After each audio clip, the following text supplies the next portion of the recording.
தருமபுரி மாவட்டம் அரூரில் திருவிழா பேனர்கள் அகற்றப்பட்டதற்கு எதிர்ப்பு தெரிவித்து மறியலில் ஈடுபட்டவர்களுக்கும் போலீசாருக்கும் இடையே தள்ளுமுள்ளு ஏற்பட்டது. கூடுதல் விவரங்களோடு இணைகிறார் நமது செய்தியாளர் பிரபேஷ். வணக்கம் பிரபேஷ், என்ன கோரிக்கையை முன்வைத்து பொதுமக்கள் சாலை மறியல் போராட்டத்தில் ஈடுபட்டார்கள்? முழு விவரங்கள். தருமபுரி மாவட்டம் அரூர் நகர் பகுதியில் உள்ள பிரசித்தி பெற்ற காமாட்சி அம்மன் கோயிலுக்கான திருவிழா நடைபெற்று வருகிறது.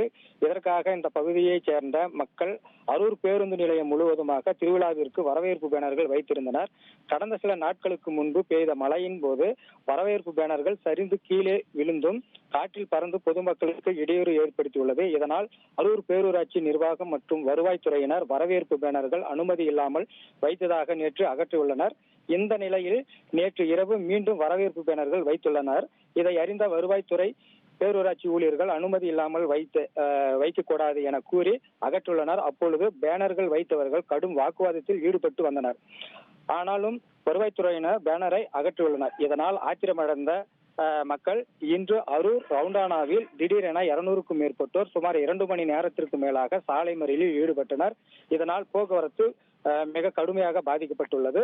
இந்த நிலையில்தான் அரூர் காவல் துணை கண்காணிப்பாளர் கரிகால் பாரிசங்கர் சாலை மறியலில் ஈடுபட்டவர்களிடம் சமாதான பேச்சுவார்த்தை நடத்தினார். ஆனால் சாலை மறியலில் ஈடுபட்டவர்கள் கடும் வாக்குவாதத்தில் ஈடுபட்டு காவல்துறையினர்களை தவறாக பேசியும் சம்பந்தப்பட்ட அதிகாரிகள் பொது இடத்தில் மன்னிப்பு கேட்க வேண்டும் என்று சாலை மறியலில் ஈடுபட்டவர்கள் கடும் வாக்குவாதத்தில் ஈடுபட்டதால் 15க்கும் மேற்பட்ட நபர்களை வாகனத்தில் ஏற்ற முயன்ற போது சாலை மறியலில் ஈடுபட்டவர்களுக்கும் காவல்துறையினருக்கும் இடையே கடும் தள்ளுமுள்ளு ஏற்பட்டதால் அரூர் பகுதியில் மிக பரபரப்பு ஏற்பட்டு வருகிறது.